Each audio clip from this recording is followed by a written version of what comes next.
In the autumn of 1789, within a quiet farming county nestled between the Blue Ridge and the Massanutten in Virginia's Shenandoah Valley, a 23-year-old woman by the name of Patience Reed was pronounced dead after a prolonged wasting illness.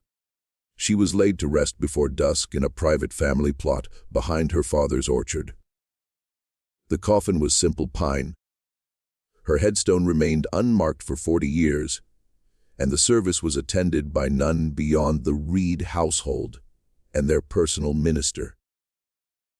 The county coroner, who happened to be her father's cousin by marriage, signed the death certificate without ever laying eyes on the body. For 6 subsequent generations, her name appeared in no family Bible, on no tax rolls, in no church registries, letters, or wills. Yet, when workmen restoring the old Reed farmhouse in the 1890s forced open a sealed door behind the kitchen pantry, they discovered words carved into the interior of the oak frame at approximately the height of a seated woman's shoulder. "I am still here. Please." Beside it were nearly 4,000 other marks, etched into the wood with what seemed to be a sewing needle. Before we delve deeper into the story of Patience Reed and what the Reed family of Augusta Hollow did to one of their own for 29 years, please take a moment to subscribe to the channel. Activate the notification bell so you won't miss our next narrative, and let us know in the comments which state or city you're tuning in from right now. The voices from the past have a peculiar way of finding ears willing to listen. To grasp what transpired inside that farmhouse, you must first understand the county. And to understand the county, you must comprehend what it signified to be a Reed in the valley during the years immediately following the Revolution. Augusta Hollow was not its actual name. The true name of the place has been quietly expunged from regional histories by descendants who still hold land there, and local archivists tend to refer to the area by that older, unofficial moniker when they mention it at all. In 1785, it was a community of perhaps 400 souls spread across 30 miles of bottomland and low, wooded ridges, connected by wagon trails that turned to red mud from October to April, and to choking dust from June to August. Winters descended harshly from the Alleghenies with a cold that could freeze wet hair solid between the kitchen and the woodshed. Summers pressed the hollow into a thick green steam that rose from the creeks and never quite dissipated. A humidity that softened paper, rusted iron, and drew up gray clouds of mosquitoes every evening. People planted wheat, rye, and flax, raised hogs and a few dairy cattle, pressed cider each October, and ground grain at 2 mills situated at either end of the main creek. One of those mills belonged to the Reeds. The other had, until 1783, belonged to a family named Houchins. When the Houchins mill burned on a still August night without explanation, the fire bright enough to be seen from the far ridge, and extinguished before the nearest neighbor could finish saddling a horse.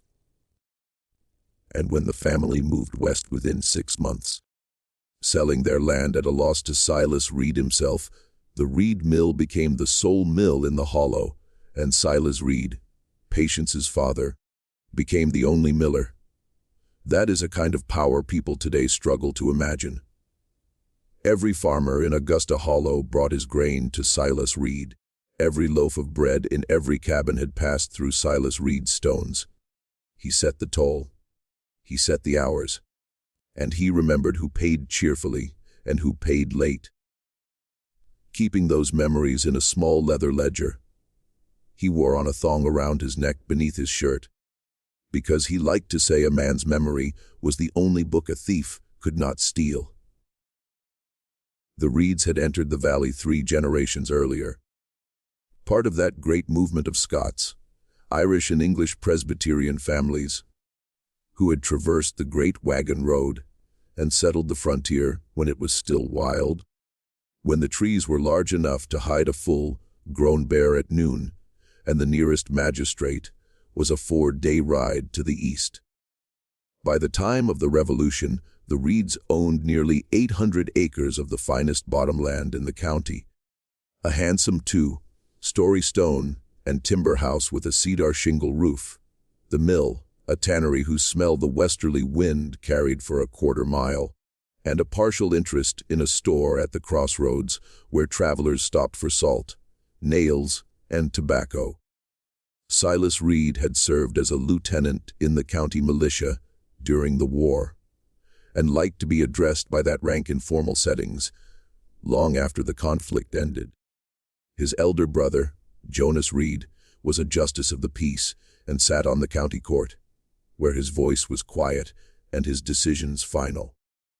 Their first cousin, Ezekiel Reed Cawthon, was the circuit riding minister who preached in 4 meeting houses across the valley, including the one in Augusta Hollow, a tall, thin man with a scholar's stoop who carried a worn Geneva Bible in a leather sack strapped across his chest.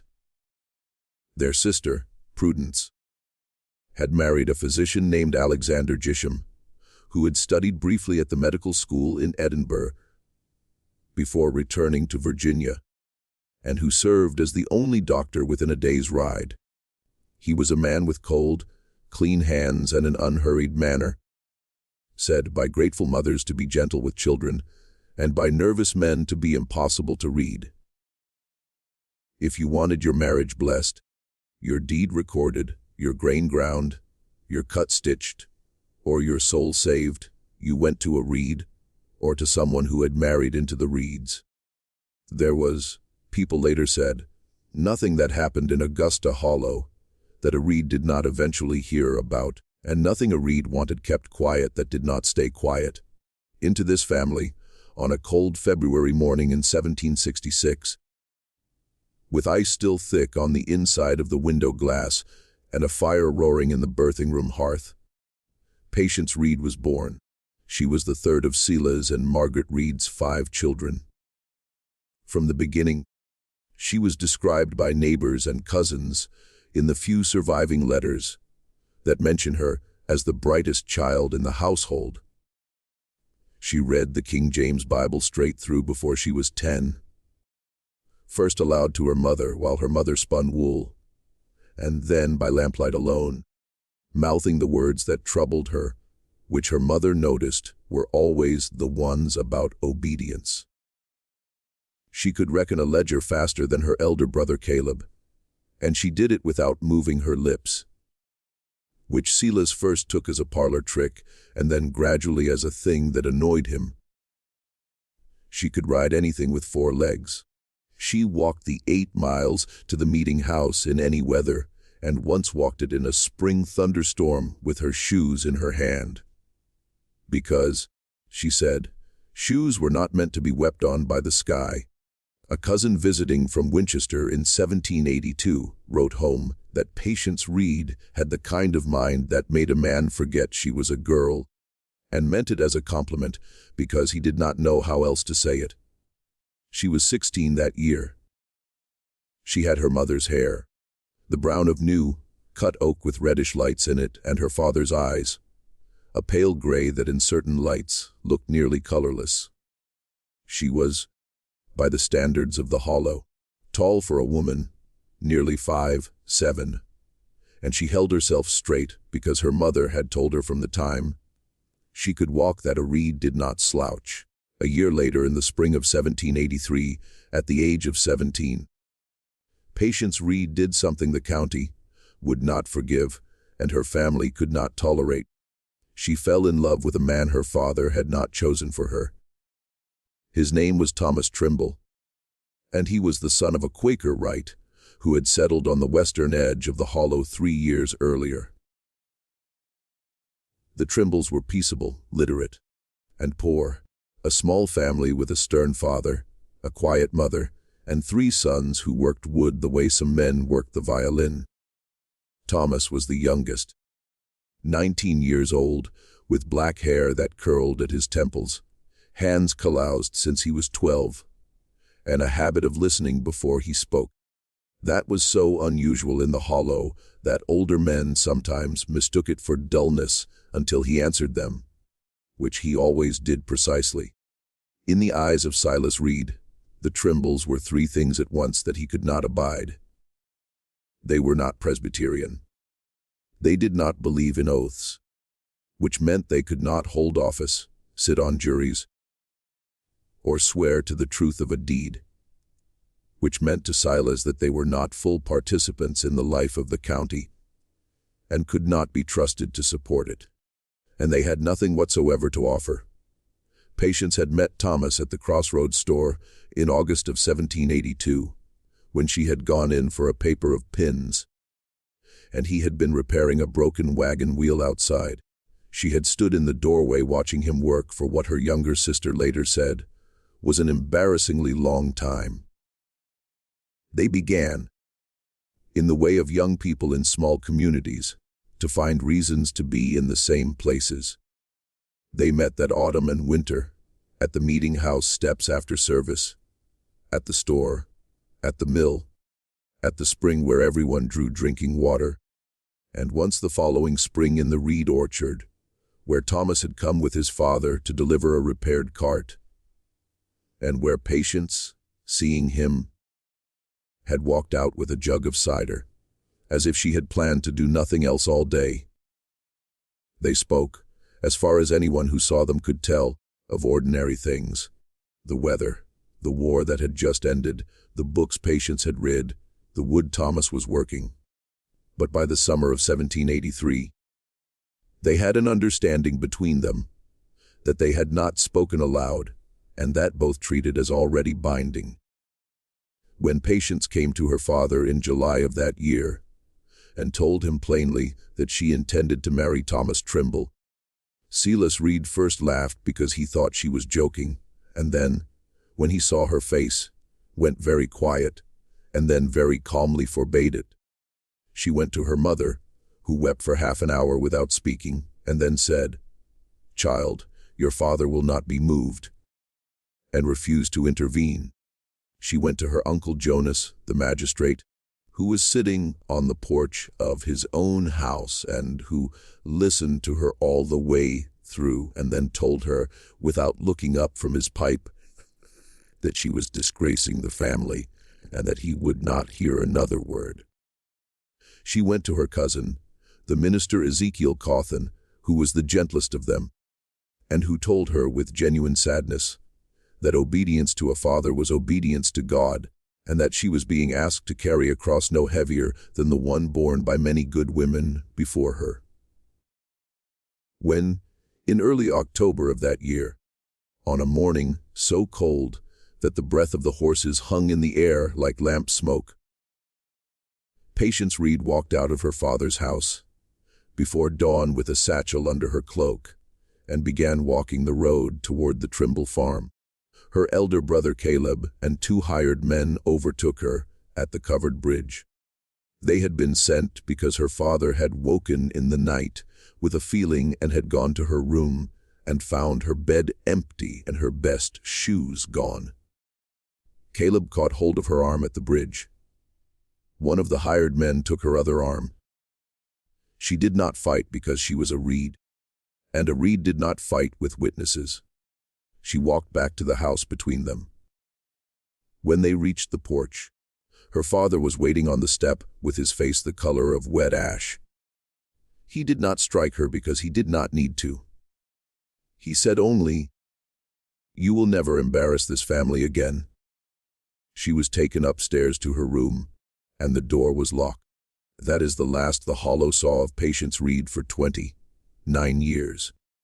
What the Hollow was told was this: Patience had taken ill during an autumn fever that did in fact pass through the valley in October of 1783, killing two elderly neighbors and a child. The fever, according to Dr. Gisham, had settled first in poor Patience's lungs and then over the following winter in her mind. She had become, in the careful language of the time, nervous and unsound. By the spring of 1784, the Reeds were explaining to sympathetic neighbors in the parlor, over tea, at the meeting house after service, across the counter at the Crossroads store, that poor Patience could no longer be shown to company. that she spoke strangely, that she had fits, that she did not know her own name some days. Dr. Gisham confirmed all of this in his rounds. He shook his head gravely when asked, and said that the mind was a delicate instrument, and that once the strings were cut, they could not always be restrung. The women of the hollow clucked their tongues and repeated his phrase to their husbands at supper. The Reverend Cawthon confirmed it from the pulpit one Sunday in May of 1784, asking the congregation to pray for the afflicted daughter of a good family, and to remember that the Lord sometimes laid his heaviest hand on those he most loved. Silas Reed told the community that his daughter would be cared for at home, as was the Christian duty of any family, and that visitors would not be received as the excitement disturbed her. Margaret Reed, it was said, rarely left the house after that spring, and neighbors who caught glimpses of her through the kitchen window said she had aged 10 years in one. For the next 29 years, the Reed family of Augusta Hollow lived in the largest and most respected house in the valley. For the first 7 or 8 years of that period, now and then a neighbor or a cousin would politely ask after Patience, and would be told with a gentle shake of the head that she was no better. After that, people stopped asking. Children grew up in the hollow who had never heard of Patience Reed at all. The household servants, who were hired from as far away as Staunton and turned over with unusual frequency, were told she had died young, were shown the grave in the orchard plot, were paid a little better than the going rate, and were given a stern warning upon hiring that the back of the house, beyond the pantry door, was not part of their responsibility. The family story hardened into the kind of fact that no one thinks to question. A decade went by, and then 2. Silas Reed grew old. His hair went white and then thin. The mill passed to his son Caleb. Margaret Reed died in 1801 of a sudden stoppage of the heart, which was what they called a stroke in those days, and was buried in the churchyard with a handsome stone bearing a verse from Proverbs about the virtuous woman. The old Reed house settled into its grounds the way old stone houses do, its stones darkening with rain and lichen, its cedar roof weathering to the color of a dove's wing. In the long afternoons, the orchard behind it grew heavy with apples no one picked any more. Apples that fell in October and rotted where they lay, drawing up thick, droning clouds of wasps. And somewhere inside that house, for all of those years, something was happening that no one outside the family knew, and that only a handful inside the family knew in full. In 1812, in the early weeks of the war with Britain, Silas Reed, now 71 years old, fell down the back staircase of his own house on a wet March evening and broke his hip. He lingered for 11 days. On the first day, he cursed the stair. On the third day, he cursed the girl who had polished it. On the 5th day, he asked for his wife, who had been dead 11 years, and his son Caleb gently reminded him. On the 7th day of his lingering, with his mind already loosening, and the smell of the sick room turned to that sweet, heavy smell that old nurses knew meant the end was near, he called for his brother Jonas and for the Reverend Cawthon. In the presence of those 2 men and of his son Caleb, he gave, according to a letter later written by Ezekiel Cawthon's grandson and preserved in a cedar chest in Roanoke, a confession of such a nature that the 3 men agreed before leaving the room that it would never be spoken of again outside the family, and that what Silas had done would be addressed by them privately with the tools available to them. Silas Reed died on the 11th day, a Wednesday, near dawn. According to Cawthon, his last words were not a prayer, but a question. Will she forgive me? No one in the room answered him because no one in the room knew. He was buried with full honors of the county. The militia turned out. The store closed for the day. Black creep hung from the meeting house door. A little over a month later, in early June of 1812, with the apples setting on the branches in the orchard, and the creek running clear between its banks, the Reverend Ezekiel Cawthon, Caleb Reed, and Dr.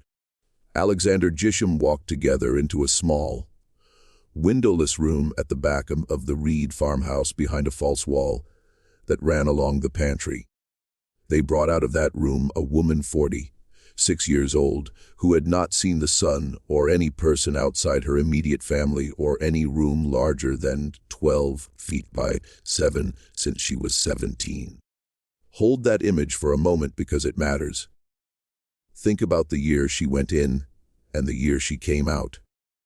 When Patience Reed went behind that wall, George Washington was still alive and had not yet been inaugurated for a second term. The Bill of Rights had not yet been ratified. There were 13 states in the Union.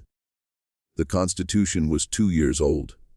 When she came out, James Madison was president. Napoleon was a few weeks away from invading Russia. The steamboat had been invented. Cotton gins were spreading across the South. Her younger brother's younger son was about to turn 18. 29 years is a number you have to feel rather than count. It is longer than most marriages of the period lasted. It is longer than many lives of the period lasted. It is longer than the time between the Declaration of Independence and the Louisiana Purchase. It is longer than the entire lifespan of a man who died of the things men died of in 1812. During those 29 years, Patience Reed was not kept in a dungeon, nor was she chained. She was not, by the cruel standards of what human beings have done to one another, starved or beaten. She was kept in a clean room with whitewashed walls, a rope bed with a straw, tick mattress changed twice a year, a chamber pot emptied every morning before dawn, a washstand with a tin basin, and a pitcher of water brought fresh daily.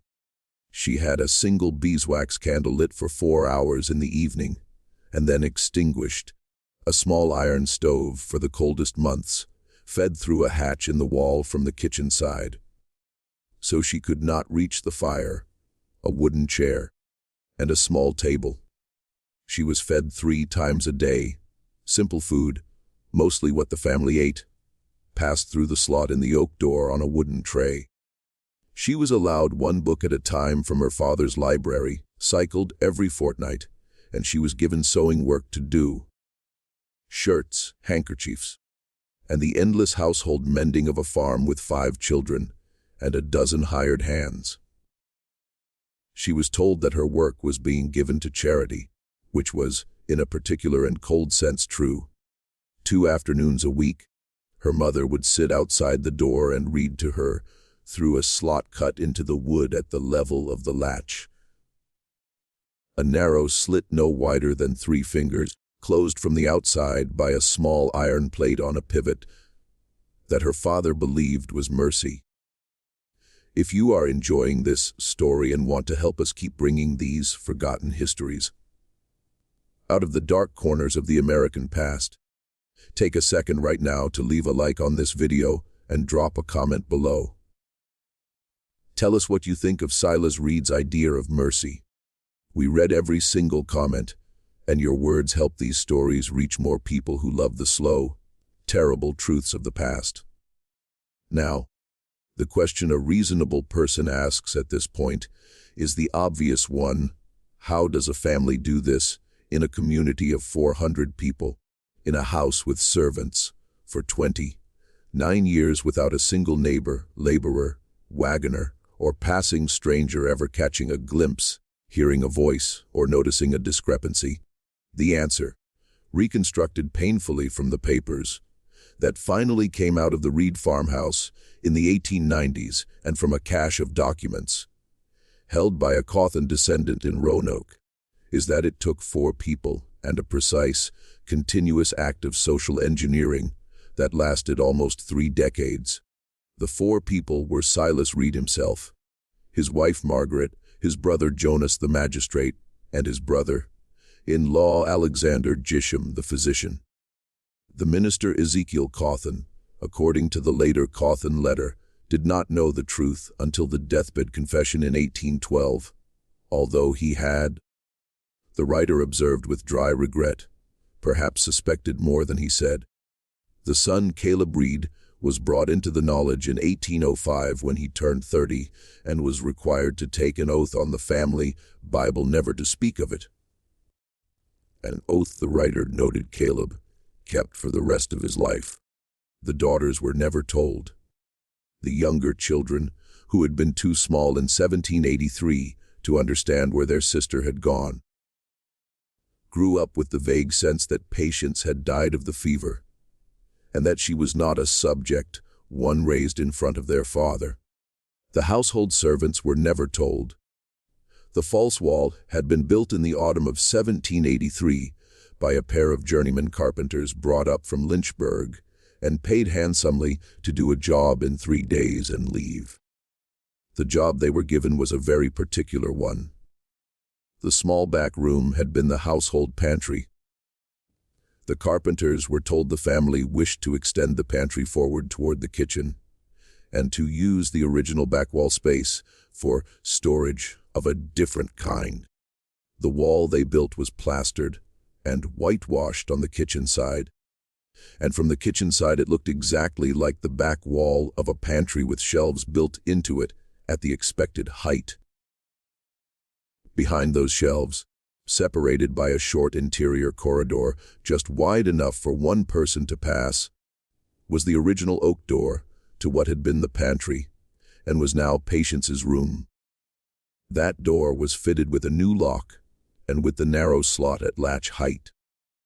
The carpenters were told the arrangement was to protect valuables from household theft. They accepted this without question because they were paid enough not to ask. One of them died of drink in 1788. The other left for Kentucky in 1791 and was never heard from again. The records of their employment at the Reed farm do not survive. Dr. Gisham, whose name was on every piece of paper anyone might have questioned, including the original fever diagnosis of October 1783, renewed the fiction of Patience's declining health, then her seclusion, and then in 1789 her death, with a calm professional authority no one in a rural Virginia county was going to challenge. He was, after all, the only man in the county who had studied in Edinburgh. He was, after all, her uncle. He loved her, people said. Jonas Reed, the magistrate, made certain that no guardianship petition, inheritance question, or property filing ever required Patience Reed's presence, signature, or attestation. He simply settled all such matters as a matter of family discretion, which in a county where he was the court meant they were settled. When Patience's share of a small inheritance from her maternal grandmother came due in 1792, Jonas handled it. When a distant cousin wrote in 1797 inquiring whether any young Reed daughters might be of an age for correspondence with her own son in Philadelphia, Jonas replied on his brother's behalf and explained with great delicacy the sad condition of the family. Silas and Margaret carried the daily weight. They carried the meals on a covered tray. They carried the chamber pot out in the dark. Margaret at first, and later.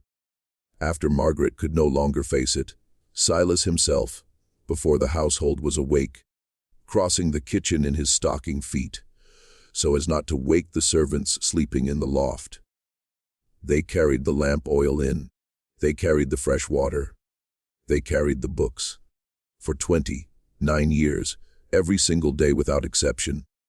One of them opened the small iron hinge slot in the oak door, passed those things through, and closed the slot again.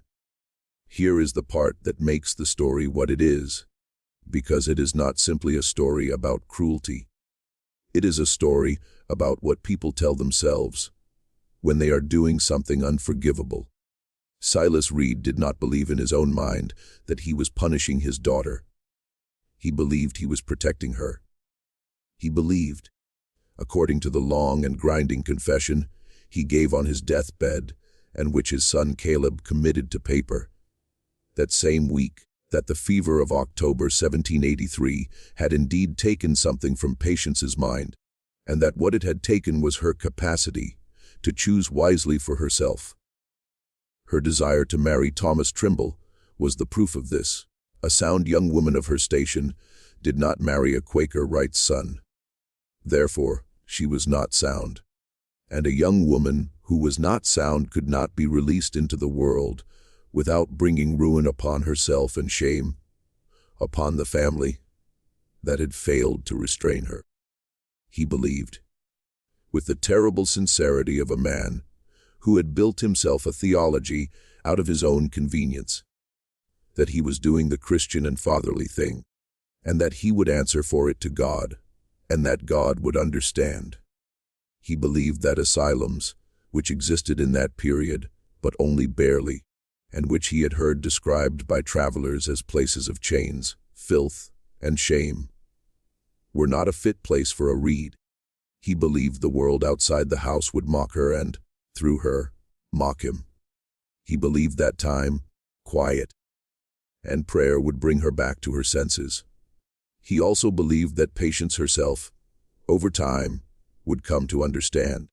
This last belief is the one that cracked his mind open in the end, and the one he confessed to his brother and his minister in 1812, because by then even he had come to understand that she had not and would not, and that what she had been doing in that room for 29 years was not coming to understand at all. She had been keeping count. The 4 Zalozan marks on the inside of the oak door frame, scored with the point of a sewing needle pulled from the hem of her own dress, were days. They were not all of the days. There were, in 29 years, 593 days, and she had marked perhaps 3/4 of them, because in the early years and in certain winter stretches, she had not always felt able to lift the needle. There were whole months, particularly in the 3rd winter, when she lay on the straw tick with her face turned to the wall and counted nothing, because nothing in her was counting. There were other months, years later, when she carved 4 or 5 marks in a single hour to catch up with time, working quickly and precisely the way she had watched the Trimbles work wood, listening for her father's step in the kitchen above. In the middle years, she began to group the marks in patterns only she understood. Every 7th mark was a small cross rather than a line. Every 28th mark carried a tiny circle at its base for the moon. She had lost the track of her menses inside the first 3 years, a thing her mother had explained to her through the slot with great embarrassment when it happened. And so the moon was the only cycle left to her. On the clearest winter nights, she could feel its pull the way a sailor feels the pull of a current. Though she could not see it, she marked it anyway from memory of the sky she had last seen at 17. She had other occupations, because a mind that is not occupied in a room that sighs will eat itself, and she had understood this by the 2nd year. She set herself tasks the way a soldier in a besieged garrison sets himself tasks. She memorized the books her mother passed her, not the stories, but the sentences, whole pages at a time, and recited them to herself in the dark. When a book was returned to the library, she could still a year later call up its paragraphs word for word. She made small cloth dolls from scraps of her own dress hems, gave each doll a name from a book she had read, and when the dolls had been her companions for a while, she carefully undid them back into their threads and remade them as different dolls. She kept a map of the farmhouse in her head, drawn from what she had known of it as a child and corrected by the sounds she heard each day. The creak of the stair, the thump of the kitchen door, the voice of a cook she would never meet calling a child in from the yard, the bell of the mill 2 miles off across the bottomland, carried on still mornings through the layers of plaster and oak, and into her room. By the 5th year, she knew the footsteps of every person who lived in the house and every person who regularly came into it. She knew them so well that once, when a strange man came to the kitchen to ask directions and stood a moment by the pantry wall, she could tell from his step that he was lame in the left foot and carrying something heavy in his right hand. And she was right about both. She had started the count itself sometime in the 2nd or 3rd year of her confinement, because by then she had understood, in a way she had not at first, that her father was not going to change his mind, and that her mother was not going to cross him, and that the quiet footsteps on the stair she waited for every evening were never going to stop at her door, with the sound of the lock being turned for the last time. At first, the Cawthon letter tells us, she screamed. She screamed for the first 11 days steadily, hoarsely, all day and into the night until her voice gave out completely and was for a full month reduced to a whisper.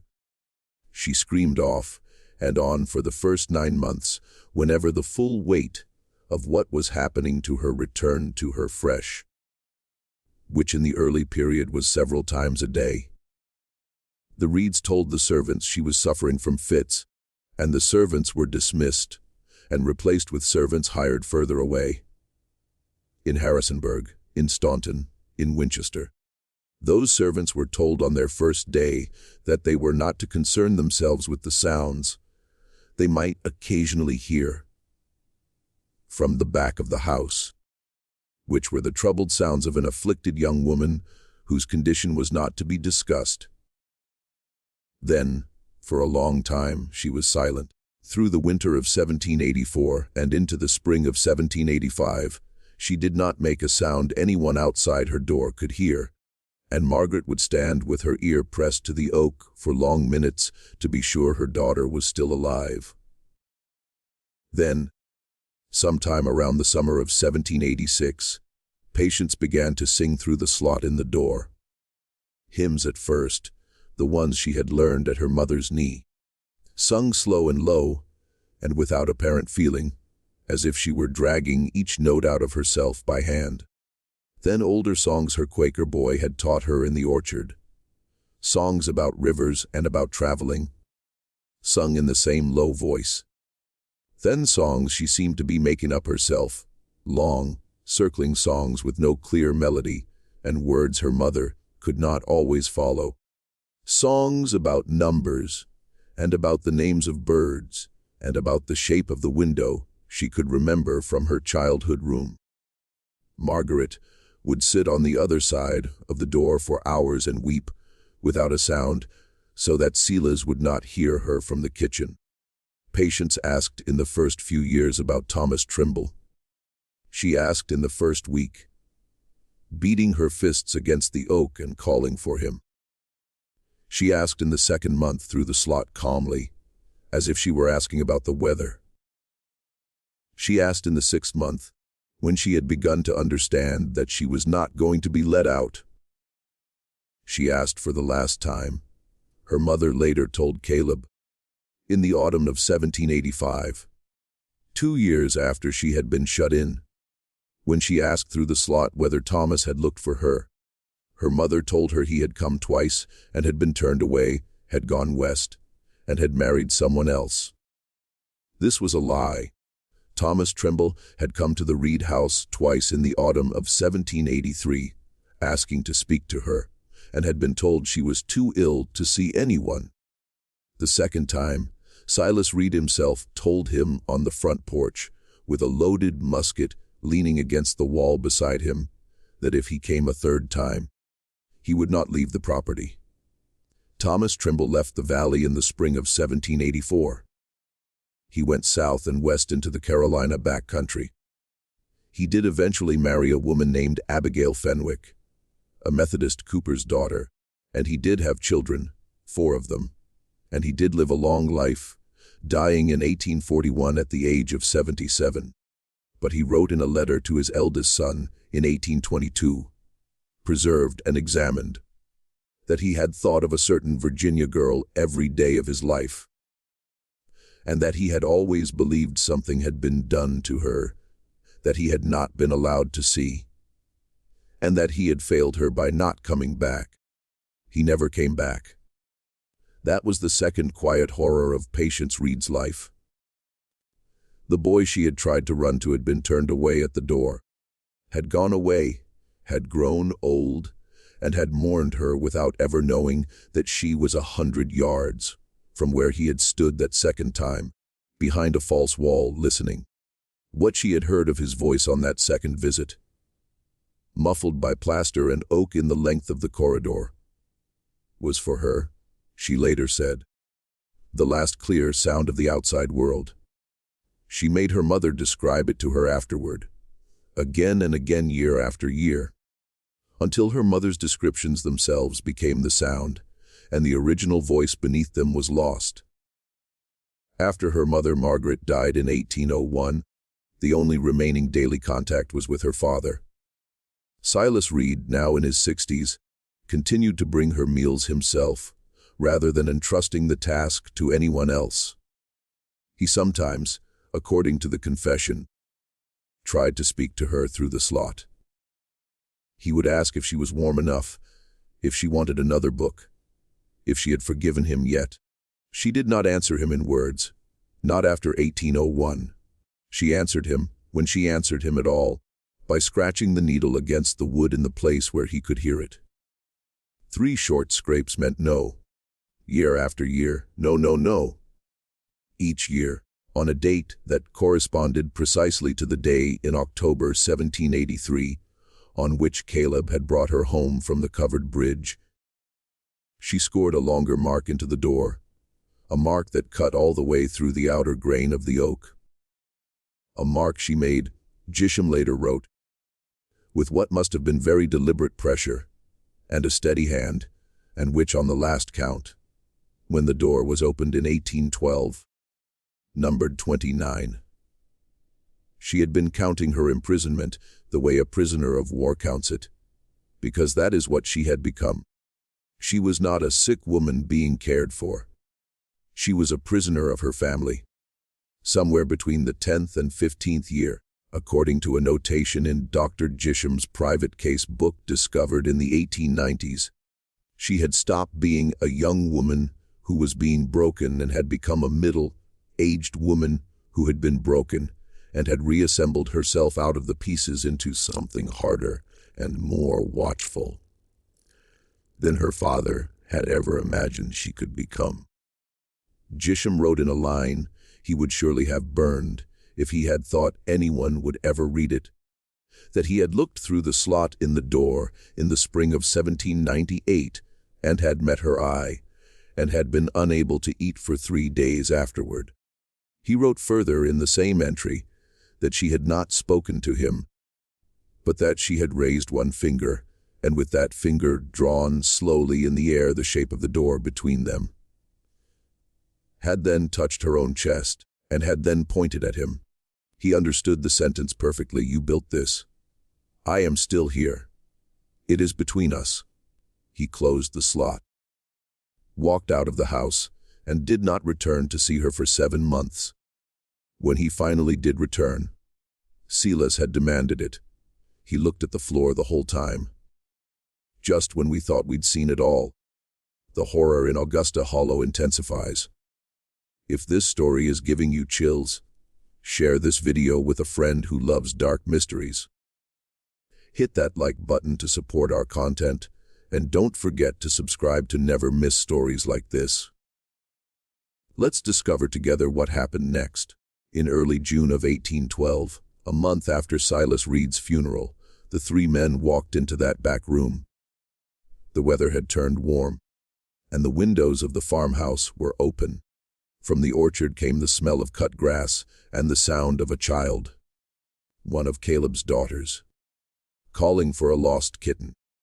The oak door had a lock on the outside that had been replaced 3 times over the decades as the mechanism wore out, and the key had hung from a nail behind the kitchen dresser since 1801. when Margaret died and Silas had moved it to a place he could reach without explanation. Caleb Reed took it down. His hand was shaking so badly that the key knocked twice against the dresser before he could close his fingers around it. Dr. Gisham carried a lamp, although the afternoon light coming through the open kitchen door made it unnecessary, and he carried it. Cawthon later wrote, "The way a man carries a shield." The Reverend Cawthon carried a Bible, which was the only thing he had thought to bring, and which he later wrote felt absurdly light in his hands as he walked down the corridor, as if it had been hollowed out. They passed the shelves of the pantry. They passed into the short interior corridor. They stood before the oak door. Caleb put the key in the lock. The lock turned. The sound of the mechanism, Cawthon wrote, was the loudest sound he had ever heard in a house. They opened the door. What came out of that room? According to the account set down 5 days later by Ezekiel Cawthon in a letter to his son, that was not meant to be read for 100 years and was not read for 112, was not the pale, broken, pitiable creature they had prepared themselves to receive. Patience Reed was 46 years old. She was very thin but not wasted, because she had been fed, and she had walked in small circles in her room for hours every day to keep herself moving. A habit she had begun, she later said. In the second year, when she realized her legs were beginning to go numb, and that her father would not unlock the door for that, or for anything. Her hair had turned the color of ash. Although it still held the shape of the braid, she put it in every morning. Her skin was the color of the inside of an eggshell, because she had not seen direct sunlight since the day she was 17. When Gisham held the lamp up and the light fell across her cheek, she winced and turned her face a little. Not from pain, but from unfamiliarity. Her eyes, the minister wrote, had the shape and color of her eyes when she was a girl, but they had been made into something else by the work of the intervening years.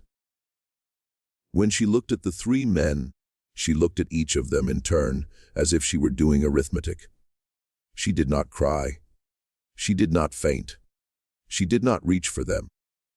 She was wearing a clean dress that had been passed through to her the week before.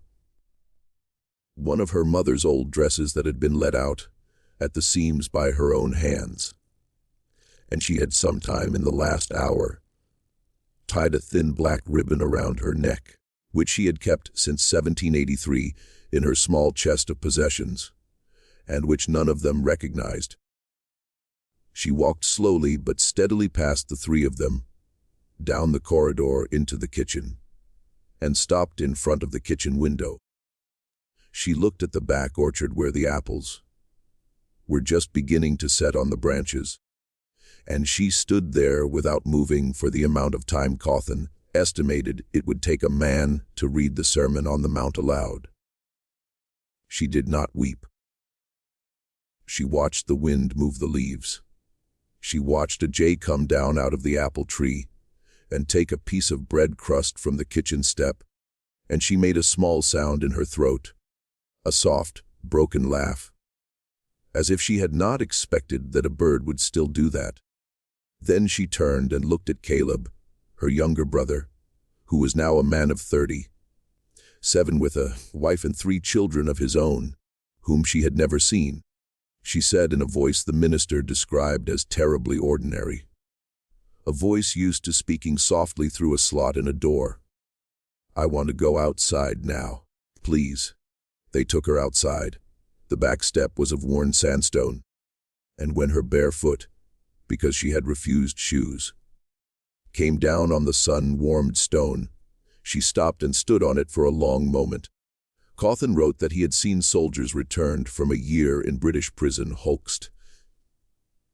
Exactly, that thing with their feet on the first warm step of their own houses, and he had not known until that moment that his cousin had been a prisoner of the same kind, in a smaller war no one had declared.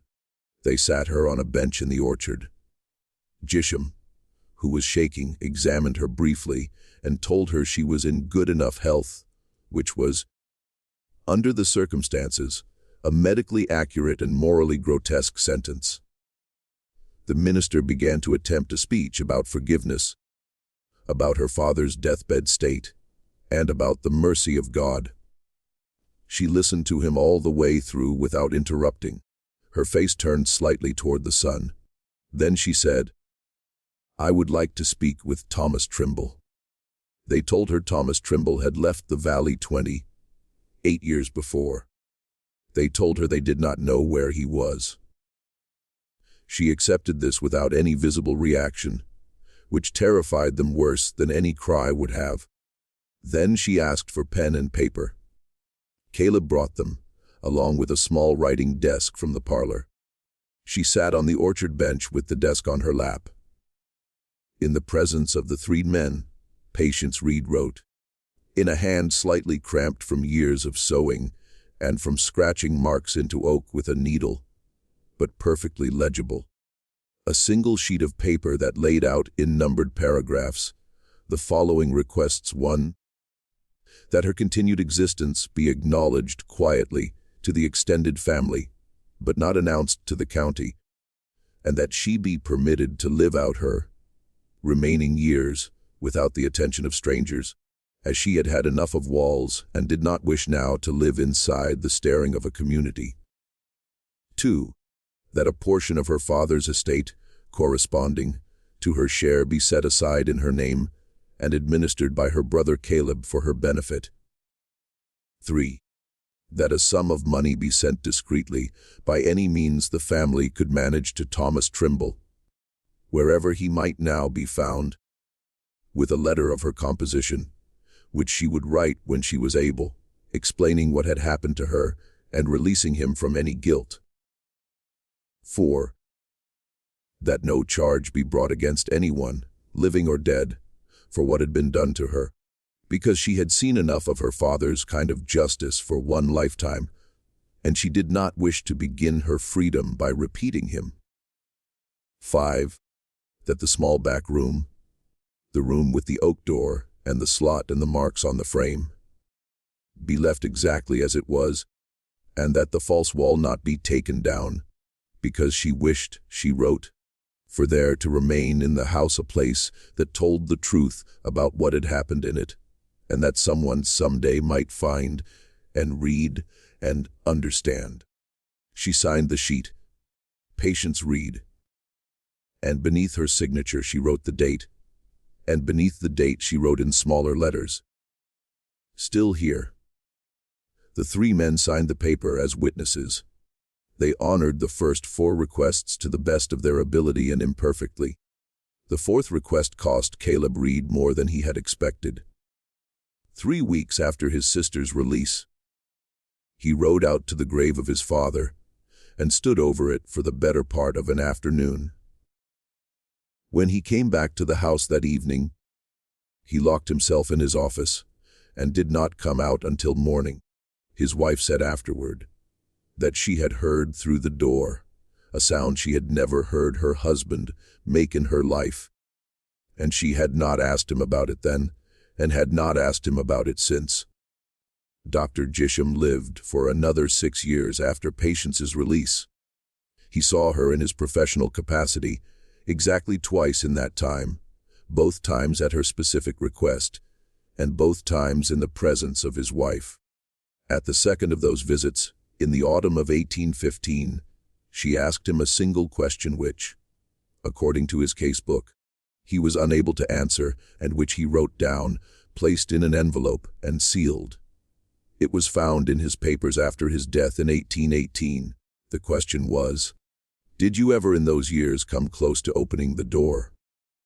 The Reverend Cawthon lived until 1827. He preached every Sunday for the rest of his life, and the people of his congregation noted that after the summer of 1812, his sermons changed. Before that, they had been careful expositions of doctrine. After that, they were about mercy, which he defined in a sermon his son later copied out and preserved as The act of unlocking a door one has had the power to unlock for a long time and has not. Patience Reed lived for another 19 years in the Reed farmhouse, in an upstairs room on the east side that had been her mother's sewing room, with a window that faced the orchard, and beyond it the blue line of the Massanutten. She took her meals with the family quietly, eating slowly because her stomach had shrunk, eating foods her sister-in-law prepared with particular attention because for the first months she could not tolerate salt, fat, vinegar, or strong tea.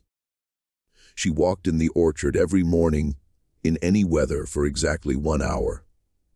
The length of time she had walked in her small room, every day for 29 years. And her family learned not to interrupt her during that hour.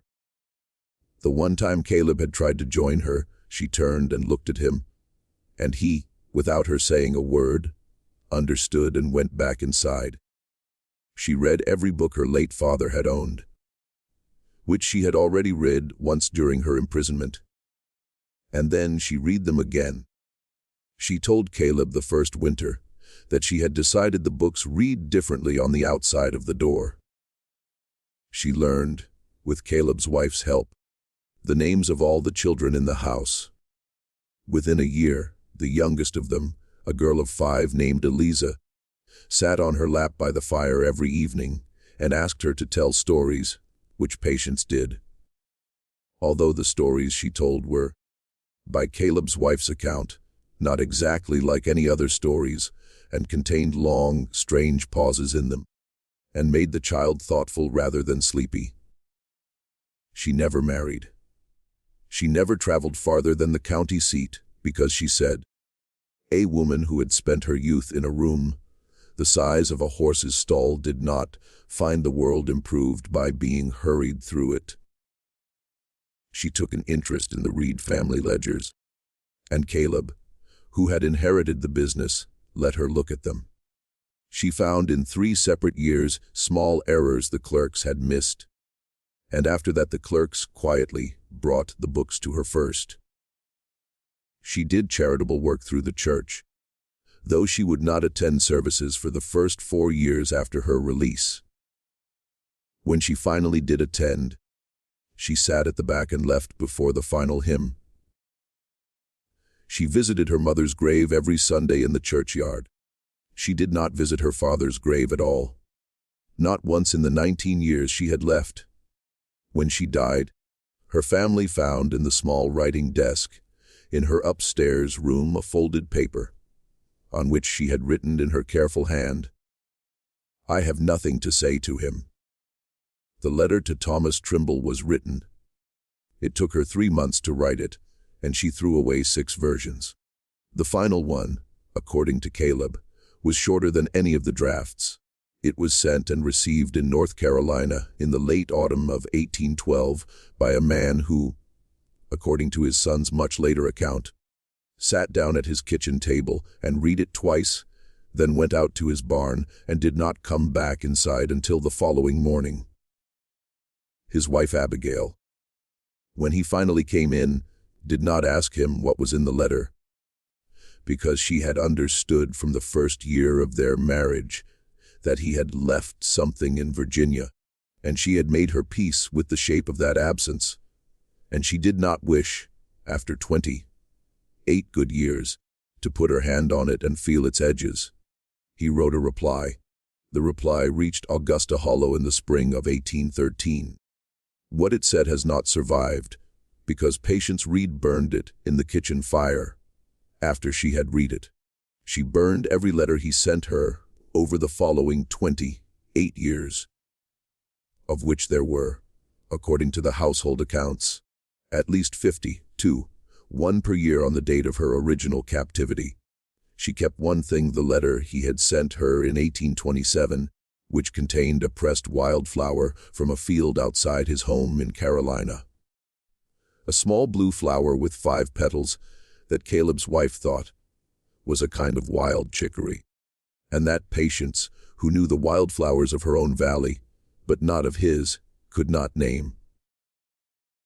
She preserved it between the pages of her father's Bible, on the same page where the genealogy of the Reed family was written in Silas Reed's own handwriting, directly beneath the line where her father had recorded her death in October 1789. She placed the flower carefully on that line, closed the Bible, and did not open it again. She died in the spring of 1831, peacefully at the end of a warm afternoon in May, of what Dr. Gisham's son, who had inherited the practice from his father, recorded as old age, although she was only 64, and although anyone who had seen her in the last years said she had aged very slowly after her release, as if time had paused in her and then resumed at half speed. She had been her brother's youngest child, Eliza, now a married woman of 24, wrote in a letter of that week, sitting in her usual chair by the east window in the late afternoon, with her hands folded in her lap and the sunlight falling across her. She had seemed to the family to have fallen asleep. When Eliza came in to wake her for supper, she found she had simply stopped. She was buried next to her mother in the churchyard, with a proper stone under the name Patience Reed, with the correct date of her birth and the correct date of her death, and beneath those dates, at her written request, the words, "She came home." The fictitious 1789 stone in the private plot was at her further request left standing because she had said it was also a true stone in its way. It marked the death of a certain young woman who had intended to marry Thomas Trimble, and that young woman had in fact died in October of 1783 at the covered bridge when her brother Caleb had caught hold of her arm. The false wall came down in 1894 when a great-granddaughter of Silas Reed, a woman named Lavinia Reed Bollinger, who had inherited the farmhouse and was restoring it after a small kitchen fire that had damaged the plaster, ordered her workmen to open the pantry back to its original depth. The men, two brothers from the next county, who knew the family only as old and respected, tore out the wall, expecting to find nothing more than rot and old mouse nests. Instead, they found the preserved room behind it. The oak door still hung on its iron hinges. The latch still worked. The slot still opened. The bed washstand and chamber pot still in place under a coat of 82 years of dust. The small table with a half-finished piece of sewing on it. The chair pushed back as if the woman who had been sitting in it had stood up a moment ago and would be back. The workman called for Lavinia, who came into the kitchen, stood in the pantry doorway, looked through the opening, and then, without speaking, stepped through. She was in the room for nearly an hour. When she came out, she paid the workmen their full week's wages and sent them home with a request to speak of what they had seen to no one. A request they honored as far as can be told for the rest of their lives. Then she went and got every letter, every ledger, every account book, every Bible notation, and every physician's case book the family still possessed, which filled 3 trunks, and she put them all together. Over the following 2 years, with the help of her brother Ephraim, a Presbyterian minister in Lexington, she reconstructed the whole account. She wrote to Thomas Trimble's descendants in North Carolina, whom she located through an elderly Methodist minister there, and received from them a copy of the only letter Patience had ever written to him that had been preserved. She published in 1897 a small privately printed volume titled A Daughter of Augusta Hollow, of which fewer than 100 copies were made, and of which perhaps 20 are known to survive in university special collections today. Most of what we know about Patience Reed comes from that volume, from the Cawthon correspondence in Roanoke, from Gisham's case book, and from the door itself, which is still there in the farmhouse, which is still standing, which is still by a thread of inheritance in the hands of descendants of Silas Reed. They keep the room exactly as it was because Patients ask them to, and they allow scholars to see it by written request perhaps once or twice a decade. They close the door again afterward, lock it, and hang the key back on the same nail behind the same dresser, not because they fear what is inside, but because they do not, and because they understand. As Lavinia came to understand, that a locked door is a different thing when the person who was kept behind it has asked for it to stay that way. This mystery shows us that the most terrible things human beings do to each other are almost never done by monsters. They are done by fathers who believe they are loving their children, by brothers who believe they are protecting family honor, by doctors who believe they are serving medicine, by ministers who believe they are serving God, and by whole communities that believe it is impolite to ask. Silas Reed was a pillar of his county. He was buried with honors. His name is still on a creek and on a road in the valley.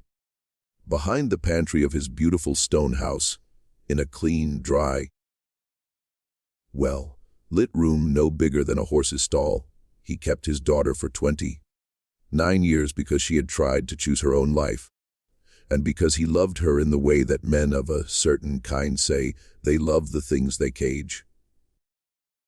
What do you think of this story? Do you believe everything was revealed? Do you think there are more rooms like Patience Reed's in other houses, in other hollows, behind other pantries, in the histories of other respected families that no one has yet opened? Leave your comment below. If you enjoyed this tale and want more horror stories like this, subscribe, hit the notification bell, and share with someone who loves mysteries. See you in the next video.